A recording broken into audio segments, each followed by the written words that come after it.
तो चंडीगढ़ में लोकसभा चुनाव अब अपने अंतिम दौर में है और अंतिम दौर के लिए हर पार्टी ने अपनी अपनी पूरी ताकत लगा दी है। पार्टियों के साथ साथ निर्दलीय उम्मीदवार है, उन्होंने भी अपनी पूरी ताकत अपनी सामर्थ्य के अनुसार लगा दी है। मगर शायद भारत के इतिहास में ऐसा पहली बार हुआ होगा कि चंडीगढ़ से लड़ने वाले निर्दलीय उम्मीदवार ने इकट्ठे होकर एक अपना अलग मोर्चा तैयार किया है। बीते कल चंडीगढ़ प्रेस क्लब में इसको लेकर एक प्रेस कॉन्फ्रेंस हुई थी। सभी निर्दलीय उम्मीदवार मतलब कोशिश की गई कि सभी निर्दलीय उम्मीदवार एक ही मंच पर आ जाएं। ऐसे ही एक निर्दलीय उम्मीदवार के साथ हम बैठे हुए हैं, प्रताप सिंह राणा के साथ। तो उनसे जानने की कोशिश करेंगे कि आखिरकार निर्दलीय उम्मीदवार अलग अलग चुनाव लड़ते तो आखिरकार वजह क्या रही कि सारे लोग इकट्ठे आए और एक प्रेस कॉन्फ्रेंस करनी पड़ी, मजबूरी क्या पड़ी। राणा साहब, कल हाँ, आप लोगों ने एक प्रेस कॉन्फ्रेंस की थी चंडीगढ़ प्रेस क्लब में, आज खबरें भी लगी उसकी अखबार में। वजह क्या रही कि आप लोग को एक छत के नीचे जाना पड़ा? वजह क्या रही, क्या वजह, मतलब बताएंगे थोड़ा सा? इसका कारण ये है कि चंडीगढ़ प्रशासन ने जो निर्दलीय जितने भी हमारे सांसद प्रत्याशी खड़े हुए हैं, उनके ऊपर इतने कड़े प्रतिबंध लगे हुए हैं कि हमें उनके अपना चुनाव प्रचार करना बहुत मुश्किल होगा। तो हमने पहले एक दिन पहले मीटिंग की थी और कल हम प्रेस क्लब में गया तो हमारे 8 वहाँ पे जो है निर्दलीय प्रत्याशी आए हुए थे। ये ज़रूर है कि कोई 1 घंटा पहले आए, कोई 1 घंटा बाद। तो सभी ने आके एक अपील करी है जनता से कि इस बार जितनी भी रिवायती पार्टी है, इनको वोट नहीं करनी है आपने। क्योंकि ये लोग करोड़ों रुपया खर्च करके चुनाव जीतते हैं। कोई जीतता है तो वो आपका भला नहीं करेंगे कभी भी। जितने भी इंडिपेंडेंट कैंडिडेट हैं, आपको जो भी इंडिपेंडेंट कैंडिडेट अच्छा लगता है, आप उसको वोट करें, लेकिन रिवायती पार्टी को वोट नहीं करनी है। ये हमने कल एक साझा मंच बनाया है और चुनाव के बाद बहुत जल्दी जितने भी हमारे निर्दलीय उम्मीदवार हैं, चंडीगढ़ को एक नया प्लेटफॉर्म देंगे। आपने बात रखी कि शब्द इस्तेमाल कर, करोड़ों रुपए खर्च करते हैं रियायती पार्टी की वजह, चाहे रियायती पार्टी में चंडीगढ़ से बात करूं तो भाजपा चुनाव लड़ रही है, कांग्रेस चुनाव लड़ रही है, बसपा चुनाव लड़ रही है।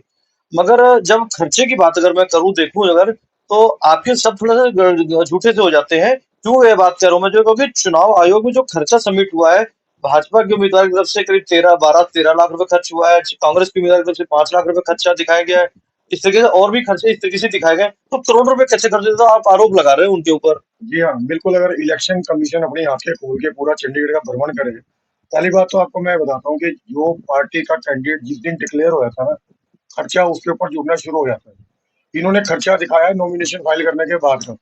आप पूरे चंडीगढ़ में आप जाकर के देखिए, जितने भी मेन रोड हैं, सारी जगह मतलब दोनों रिवायती पार्टियां कांग्रेस और भाजपा के उनके पोस्टर क्या बोले एलईडी लाइट के साथ लगे हैं। आप देखिए जरा सारे उसको कुछ दिखते हैं, कहते हैं। मुझे देखते हैं। हाँ, उसमें मोदी जी की फोटो है, कहीं संजय टंडन जी की फोटो है, कहीं मनीष तिवारी जी की फोटो है। पूरा चंडीगढ़ भरा पड़ा है। अब ये बताइए, इन्होंने इतनी बड़ी बड़ी रैलियां की है, नड्डा साहब यहाँ आए, योगी जी यहाँ आए, और भी बहुत बड़े बड़े स्टार प्रचारक यहाँ पे आए।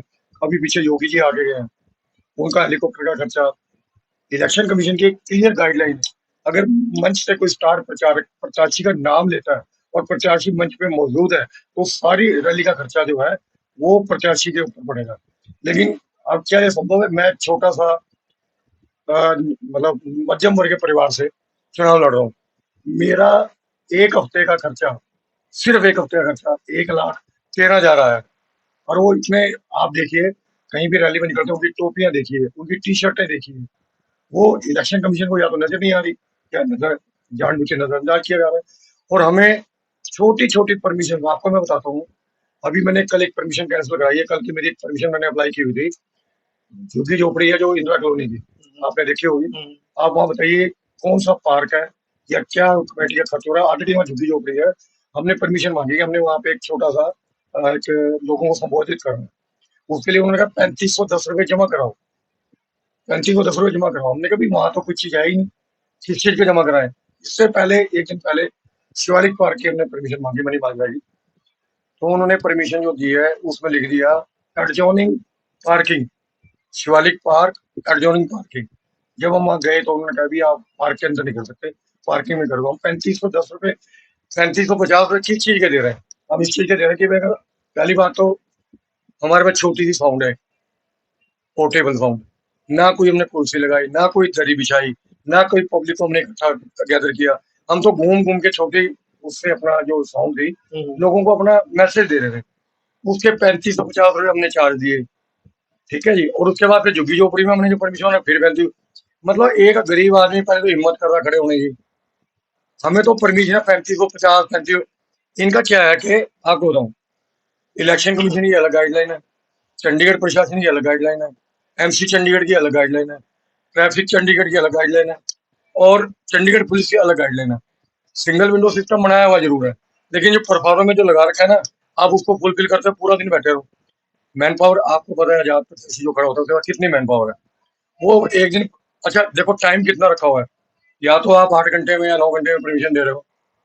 जैसे मेरे को कोई प्रोग्राम मिल गया आज मूवी का शाम का, तो मैं कर ही नहीं पाऊंगा, क्योंकि परमिशन 48 घंटे में मिलती है, अप्लाई करनी पड़ती है। तो मैं आपके माध्यम से इलेक्शन कमीशन को भी और चंडीगढ़ प्रशासन को भी निवेदन करूंगा, भाई हम भी इलेक्शन लड़ रहे हैं, हमारे साथ इतना अत्याचार क्यों, ये भेदभाव क्यों? बड़ी बड़ी पॉलिटिकल पार्टियां जो है इतना इनकी आंखों के सामने इतनी बड़ी बड़ी रैलियां कर रही हैं, पैदल रोड शो कर रही हैं, ये टी शर्टें डाल के निकल रहे हैं, ढोल धमाके के साथ जा रहे हैं, क्या इनको नजर नहीं आता? फिर कहते हैं हमारा 5 लाख खर्चा हुआ। ये अपने आप को जो ईमानदार कहते हैं ना, मैं चंडीगढ़ की जनता को भी कहूंगा कि आपके सामने है, मैं बार बार आपसे अपील कर रहा हूँ, ये पूंजीपति लोग हैं, भ्रष्ट लोग हैं। मेरे इलेक्शन में भी आपने देख लिया, और अब रोज देखो एक पोल खुल रही है। कल एक बहुत बड़ा स्कैंडल खुला है, इन्होंने पार्कों में सफाई करने वाले बंदे रखे थे, रोज एक स्कैंडल का खुल रहा है। उसके लिए कौन जिम्मेदार है? वो 3 महीने से तनख्वाह नहीं मिली, 15-15 हजार रुपए लेके उनको रखा, दोहरी मार मारेगी। 15 हजार रुपए देके उन्होंने ठेकेदार को पैसे दिए और रोजगार मिला। उनको ये उम्मीद थी कि चलो 1-2 महीने में हमारे को तनख्वाह मिल जाएगी, लेकिन 3 महीने बाद उनको पता लगा कि ठेकेदार तो फ्रॉड था। इसके पीछे कौन लोग हैं, इनको पता नहीं लगता। एक और भी फ्रॉड होगा, पहले स्कूलों में भी हुआ था कुछ ऐसे। हाँ, स्कूलों का भी इस तरह हुआ। स्कूलों में भी देखो 3-4, उसने तो बहुत पैसे कमाए, उसने 35-35 हजार रुपए एक से लिया, कहता तुम्हें तनख्वाह मिलेगी 35 हजार। लोग प्रलोभन में आ गए, बेरोजगारी है। अब वो देखो कितना बड़ा स्कैंडल है, उसकी इंक्वायरी चल रही है। तो ये भाजपा के बीच में ये लोगों को दिखाते हैं मोदी राज मोदी राज, इनके पल्ले कुछ नहीं है। अगर इनके पल्ले होता ना, इनको यहाँ ना योगी बुलाने की जरूरत थी, ना नड्डा बुलाने की जरूरत थी, ना ये अपना दूसरे जो स्टार प्रचारक है। आप ये करो 10 साल काम नहीं किया इसलिए सबको इसीलिए बुलाने पड़ रहे हैं। मेरी बात को, हम इंडिपेंडेंट कैंडिडेट है, छाती ठोक के जाते हैं, अपना बताते हैं कि हमारी क्या प्लानिंग है। इनमें हिम्मत ही नहीं है, ये बुला रहे हैं स्टार प्रचारकों को, मोदी का नाम ले लेके वोट मांग रहे हैं। भाई तुम्हारी ताकत क्या है ये बताओ ना तुम। ऐसे तिवारी जी हैं, तिवारी जी का भी हिसाब था देखो, आम आदमी पार्टी के साथ इनका अलायंस हुआ, पंजाब के बीच में एक दूसरे को एक दूसरे के खिलाफ बोल रहे हैं। तो इनका क्या करेक्टर है कल को ये। अब जो बिट्टू जी थे, रवनीत सिंह बिट्टू, उनके दादा कांग्रेस में ऐसे नेता थे जिन्होंने कांग्रेस को उस टाइम खड़ा किया था जब आतंकवाद पूरे चरम पे था। रातों रात उन्हें पार्टी बदल के बीजेपी में आ गए। आज ये समय आ गया है, जनता को समझनी चाहिए बात। ये जितनी रवायती पार्टियों के नेता है, आप इनको पार्टी के नाम पे वोट दे दोगे, लेकिन इनका कल को ये नहीं पता कि कांग्रेस वाला बीजेपी में और बीजेपी वाला कांग्रेस में कब आ जाएगा। इसलिए जो लोकल कैंडिडेट आपका निर्दलीय खड़ा हुआ है, और आपको पता है कि सक्षम हमारे काम कराने के लिए, उसकी कोई पार्टी नहीं है, उसको वोट दो। क्योंकि निर्दलीय जब यहाँ बढ़ेगा ना, सरकार किसी की नहीं आ रही केंद्र में, अल्पमत में है, 217-18 बीजेपी के है। इसी तरह जो इंडिया अलायंस उनकी भी है। जो निर्दलीय उम्मीदवार जीत के जाएगा ना, वो मंत्री बनेगा, ये भी आपको बता देता हूँ। अच्छा, आप ये कहना चाह रहे हो कि उनकी जो सरकार के जो आंकड़े हैं 400 पूरे नहीं हो रहे हैं, इनके भी 300 पूरे नहीं हो रहे, हाँ। लेकिन निर्दलीय सरकार बनाएंगे, मतलब निर्दलीय को वोट दें। निर्दलीय समर्थन इनको लेना पड़ेगा। इंटरेस्टिंग बात कह दी आपने। इनको निर्दलीय का समर्थन लेना पड़ेगा। अगर संजय टंडन जी जीत जाते हैं, उनको कौन मंत्री बनाएगा? बीजेपी में बनाएगा क्या? मनीष तिवारी जीत जाते हैं, उनको भी नहीं मंत्री बनाएगा, क्योंकि उन्होंने तो खुद निर्दलीय को लेना है, इनको कहाँ मंत्री बनाएंगे? अगर निर्दलीय चंडीगढ़ से जीत के जाता है तो वो 100% मंत्री बनेगा, ये लिख के दे रहा हूँ आज में। ये बड़ी इंटरेस्टिंग बात कही है। जैसे अभी कल मल्लिकार्जुन खड़गे क्या नाम है चंडीगढ़ में आए थे, तो उन्होंने भी कहा कि सरकार हमारी बन रही है, और लगातार मोदी जी इस बात का दावा करते हैं कि सरकार हमारी बन रही है। लेकिन अब प्रताप सिंह राणा जी का कहना है कि निर्दलीय उम्मीदवार बताओ, क्योंकि सरकार बिना निर्दलीय को तो बनने वाली नहीं है। अच्छा, सवाल दूसरा एक बात की, भैया आपने आरोप लगाए चंडीगढ़ प्रशासन के ऊपर कि चुनाव आयोग की गाइडलाइंस अलग है और चंडीगढ़ प्रशासन की अलग गाइडलाइंस है। तो जो आपको दिक्कत है, आप लोगों ने शिकायत की कहीं पे किसी जगह के ऊपर कि भाई मान लिया आपने परमिशन मांगी, अब नगर नगर की अलग गाइडलाइंस है, चुनाव की अलग गाइडलाइन, एक सिंगल विंडो बना रखा है, तो कोई आपने कोई शिकायत दर्ज कराई हो चुनाव को, या जो डीसी विनय प्रताप सिंह उनको शिकायत दर्ज कराई हो? कल हम उपायुक्त महोदय से मिलने के लिए गए थे, लेकिन वो मीटिंग में व्यस्त थे, उनसे नहीं मिल पाए। लेकिन जो वहाँ पे ईडीसी मैडम है, उनसे हम मिले हैं, उनको हमने अपनी शिकायत दर्ज कराई है। मैंने कहा ये जो 3550 रुपए लिए जा रहे हैं, ये अन्याय है हमारे साथ। क्योंकि एक तो हम ऐसे कर्जा ले लेके चुनाव लड़ रहे हैं और बिना बात के वो कहते हैं जी वो तो एमसी के पैसे हैं। तो मैंने कहा ये एमसी वालों को जेई को भेजो वहां पे झुग्गी झोपड़ी में, आपका क्या नुकसान हमने कर दिया, कौन सा गन फैला दिया, क्या दिक्कत होगी, क्या घिस गया वहां से, कुछ उठा के लेंगे। तो इस तरह का मतलब थोड़ा सा निर्देश आप दें एमसी को कि भाई इनको भी करने दो यार। ये ये बेचारे जनता की आवाज उठा रहे हैं, पल्ले से पैसा खर्च कर रहे हैं। इतनी बड़ी बड़ी पार्टियों को जब हर तरह की परमिशन मिलती है, उनके पास मैन पावर है, एक हर पार्टी के पास हजार हजार आदमी है, हमारे पास मैन पावर नहीं है। हम सारा दिन वो उसमें उलझे रहते हैं, परमिशन लेनी है, तो हमारे लिए बहुत दिक्कत है। हमने कल एडीसी मैडम को कहा और मैंने एक परमिशन अपनी कैंसिल कराई है, मैं आपको दिखा देता हूँ, ये आइए मेरे पास। मतलब ये दिखा रहे हैं प्रताप सिंह राणा जी जो है, जो परमिशन मांगी गई होगी, परमिशन कैंसिल कराने की बात रखी गई है, परमिशन कैंसिल कराई जा रही है। तो कहीं ना कहीं थोड़ी बहुत दिक्कतें तो हैं। निर्दलीय उम्मीदवारों के साथ में प्रशासन को भी देखना चाहिए कि प्रशासन में निर्दलीय उम्मीदवारों के साथ थोड़ा सा कोऑपरेटिव रवैया होना चाहिए। ठीक है, अब पार्टियां हैं, चुनाव के जो नियम है, चुनाव आयोग के नियमों का पालन करें, लेकिन जो निर्दलीय उम्मीदवार है वो बड़ी हिम्मत के साथ चुनाव लड़ने के लिए आते हैं, तो उनके साथ थोड़ा सा कोऑपरेशन जरूर होना चाहिए। दिखाएगा क्या दिखा रहे हैं। पर जब तक मैं बात कर लेता हूँ कि एक बड़ी इंटरेस्टिंग वाली बात कही प्रताप सिंह राणा ने कि आने वाले वक्त जो 2024 की लोकसभा का गठन होने वाला है, उसमें निर्दलीय उम्मीदवार हावी होंगे, क्योंकि जिस तरीके से दावा किया जा रहा है कि वो एनडीए कर रहा है कि 400 पार वाली सीटें जा रही, जबकि इंडिया गठबंधन की तरफ से कहा जा रहा है कि हमारी 300 सीटें पार होने जा रही हैं। जैसे ये कैमरा एप्लीकेशन कैंसिल्ड,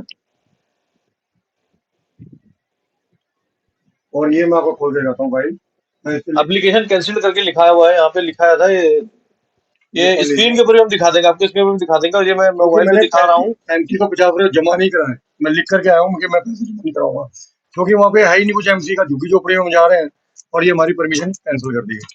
तो ये परमिशन कैंसिल जो हम आपकी स्क्रीन पे भी चला रहे हैं, निर्दलीय उम्मीदवारों का दर्द है, प्रशासन को समझना चाहिए, चुनाव अपने अंतिम दौर में है। ये लिखा हुआ स्पेस नियर झुग्गियां, हाँ, तो झुग्गियां बताओ जी एमसी वालों को क्या है? एमसी वाले या तो उनको डेवलप करो, झुग्गियों को, झुग्गी वालों को मकान दे दो, झुग्गियों में तुम परमिशन भी नहीं दे रहे हो।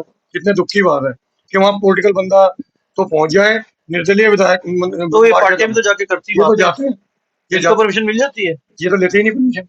बिना इनको परमिशन के कर रहे हैं। इनको कौन पूछेगा जी? सैया भय कोतवाल हमें डर का आएगा। मतलब 10 साल का शासन का, मतलब आप ये कहना चाह रहे हो, सीधे सीधे ये तो इशारा कर रहे हो आप, ये ना तो गारंटी नहीं कह रहे हो। बिल्कुल बिल्कुल, ये तो जनता को सोचना चाहिए। 10 साल के बीच में इन्होंने चंडीगढ़ को क्या दिया है? खोखले वादे दिए हैं। अब ये मोदी जी के नाम पे वोट क्यों मांग रहे हैं? इनके पास कुछ है ही नहीं। मोदी जी उनके नेता हैं। नेता तो मैं कह रहा हूँ कल कोई नेता ही बदल देंगे, इनका कोई विश्वास है? कितने बीजेपी के लोग जाके अपना, अभी वीरेंद्र सिंह का नाम सुना है आपने?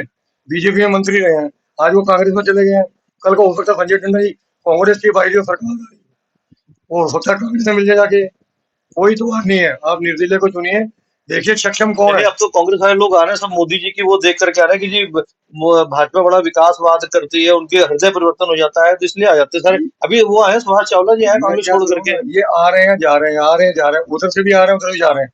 जो आते हैं उनको ज्यादा हाईलाइट करते हैं, जो जाते हैं उनको दिखाते नहीं है। इतना बड़ा नेता गया है वीरेंद्र सिंह छोड़ के, उसके बारे में कहीं आया, पब्लिसिटी हुई है? वो कांग्रेस में ज्वाइन करी है? नहीं आई ना। बस एक दिन हल्का सा दिखा के भी वीरेंद्र सिंह ने कांग्रेस छोड़ी और भाजपा ज्वाइन नहीं, की। जनता आप पे कैसे विश्वास कर ले वोट देने के लिए, कि मान लेते हैं आपको वोट देते हैं, थोड़े देर के लिए मान लेते हैं, एक्सेप्शन केस रख लेते हैं कि जनता आपको वोट देती है, आपको जिताती है, 1-2 लाख वोट से आप जीत जाते हैं। इस बात की क्या गारंटी कि आप अब निर्दलीय रहे बने कि बीजेपी को समर्थन नहीं देंगे, या कांग्रेस की सरकार कांग्रेस की वजह से समर्थन नहीं देंगे आप उसको, इसकी क्या गारंटी रहेगी? गारंटी तो देखिए ये है कि जब क्योंकि तक, आगे जमाना गारंटियों का हो गया है। हाँ आगे जमाना गारंटी का हो गया है। निर्दलीय इसीलिए स्वतंत्र है कि वो जो पार्टी सत्ता में आने के नजदीक हो, उसको अपनी टर्म्स एंड कंडीशन बता के भी मेरे को मंत्री बनाना है, चंडीगढ़ का विकास कराना है, तो उस पार्टी को हम समर्थन देंगे। ये मेरी भूमिका रहेगी। मतलब अगर आप जीत जाएंगे तो मंत्री बनेंगे, पक्की पक्की बात। पक्का पक्का मंत्री, चंडीगढ़ को एक मंत्री मिल भरोसा जाएगा। है पूरा। पूरा कोई भरोसा। ऐसा नहीं अंदर सेटिंग हो गई हो ना बीजेपी ना से ना, या कांग्रेस से कि मैं जीत जाऊंगा तो मुझे मंत्री ये बनाओगे, ऐसी कोई सेटिंग नहीं, वेटिंग नहीं ऐसा होगी। ऐसा कुछ भी नहीं है। मैं निर्दलीय प्रत्याशी के तौर पर जीतूंगा और उस पार्टी को समर्थन दूंगा जो सत्ता के नजदीक होगी, चाहे कोई भी पार्टी हो, इंडिया अलायंस हो चाहे बीजेपी हो। मैं तो अब भी कह रहा हूँ, बीजेपी अगर नजदीक है आंकड़ों की तो मैं उसको समर्थन दूंगा, और इसी कंडीशन में दूंगा कि आपको मंत्री बनाना पड़ेगा ताकि मैं चंडीगढ़ का रुका हुआ विकास करा सकूं। तो जो चंडीगढ़ आपके जो 20 वादे गारंटी, मतलब वो सत्ता वो में रह पूरी के करा, सत्ता में रह के पूरी करेंगे आप। बिल्कुल बिल्कुल, यही मेरी रणनीति है। और एक बार क्या कहना चाहेंगे चंडीगढ़ की जनता से कि चुनाव अपने अंतिम दौर में है, और मतलब आखिरी हफ्ता ही चुनाव का लगभग लगभग चल रहा है, उसके बाद में आप क्या कहना चाहेंगे जनता से? आपके माध्यम से मैं चंडीगढ़ की जनता से यही अपील करूंगा कि 1 जून को चुनाव करने जरूर जाएं और इस बार अपने अंतर्मन से सोच करके आप देखिए, मैं 66 साल की उम्र में चुनाव क्यों लड़ रहा हूँ, मेरा अपना कोई स्वार्थ नहीं है।